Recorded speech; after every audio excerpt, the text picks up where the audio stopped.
सभी पापों से मुक्ति दिलाता है। अपरा एकादशी का व्रत। अपरा एकादशी के महत्व के बारे में स्वयं भगवान कृष्ण ने राजा पांडु के सबसे बड़े पुत्र राजा युधिष्ठिर को बताया था।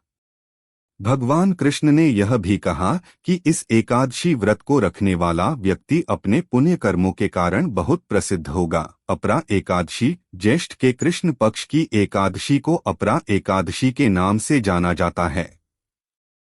सभी एकादशियों की तरह अपरा एकादशी भी भगवान विष्णु को समर्पित है। ऐसा माना जाता है कि अपरा एकादशी व्रत का पालन करने से व्यक्ति के सभी पाप धुल जाते हैं। यह एकादशी अचला एकादशी के नाम से भी प्रचलित है और दिव्य और शुभ फल देती है।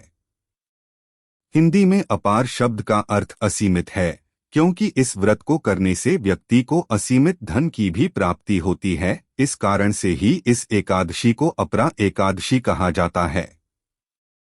इस एकादशी का एक और अर्थ यह है कि यह अपने उपासक को असीमित लाभ देती है। अपरा एकादशी का महत्व ब्रह्मा पुराण में बताया गया है।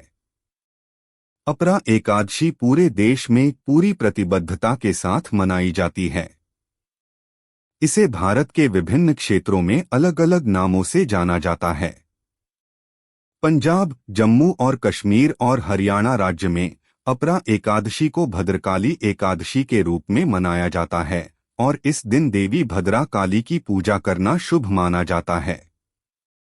उड़ीसा में इसे जलक्रीड़ा एकादशी के रूप में जाना जाता है और भगवान जगन्नाथ के सम्मान में मनाया जाता है।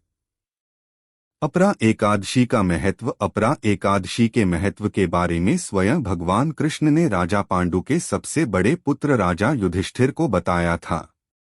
भगवान कृष्ण ने यह भी कहा कि इस एकादशी व्रत को रखने वाला व्यक्ति अपने पुण्य कर्मों के कारण बहुत प्रसिद्ध होगा। ऐसा माना जाता है कि अपरा एकादशी का व्रत उन लोगों के लिए बेहद फायदेमंद होता है जो अपने किए गए पापों के अपराध से पीड़ित हैं। कठोर व्रत का पालन करने और भक्ति के साथ भगवान विष्णु की पूजा करने से उनके सभी पाप क्षमा हो जाते हैं।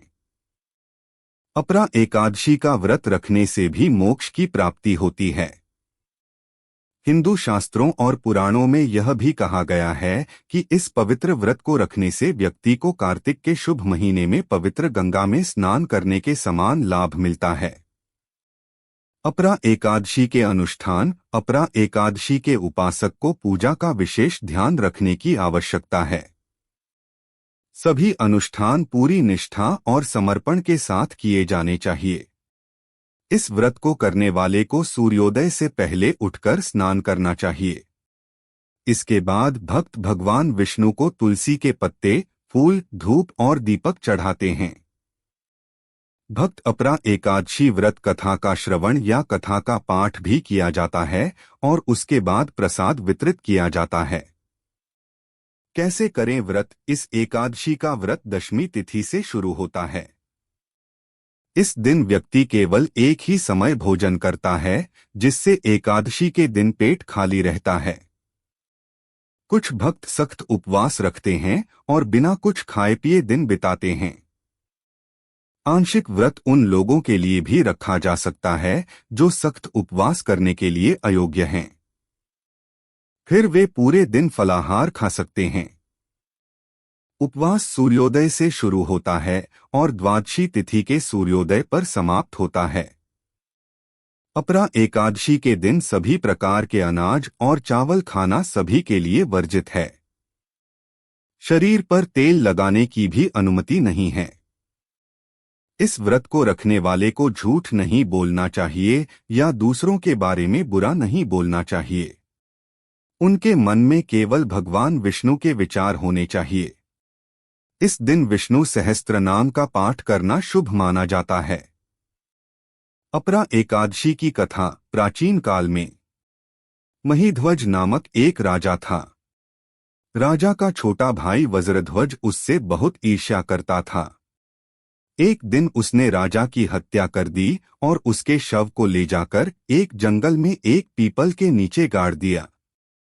अकाल मृत्यु होने के कारण राजा की आत्मा प्रेत बनकर पीपल पर रहने लगी।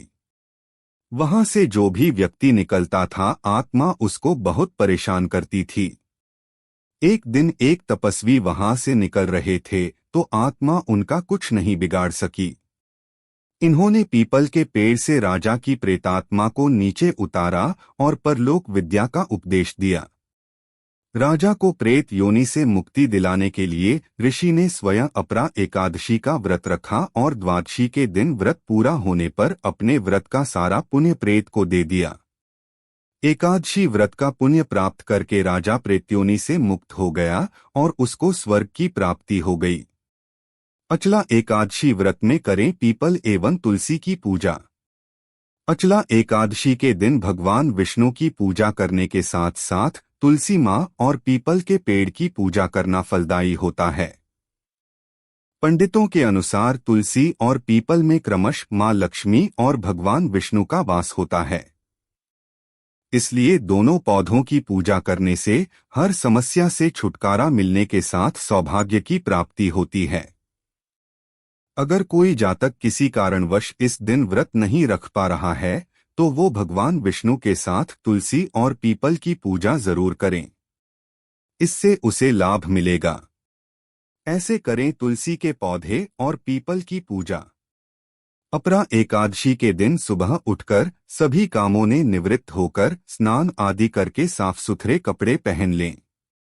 इसके बाद घर में मौजूद तुलसी के पौधे को जल चढ़ाएं। इसके साथ ही पुष्प, माला, सिंदूर, लाल चुनरी, 16 श्रृंगार, मिठाई आदि भोग में खिलाने के साथ घी का दीपक जला दें।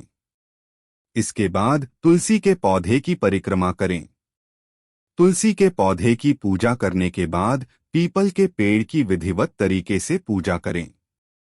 जल अर्पित करने के साथ दीपक आदि जलाकर परिक्रमा भी करें। एकादशी तिथि पर स्नान व दान की परंपरा का है खास महत्व। अचला एकादशी पर पवित्र नदियों में स्नान का विशेष महत्व होता है। शास्त्रों के अनुसार इस दिन गरीबों व जरूरतमंद को दान देना भी अच्छा माना जाता है। इस दिन मां लक्ष्मी व भगवान विष्णु की पूजा करने से सुख समृद्धि का वास होता है।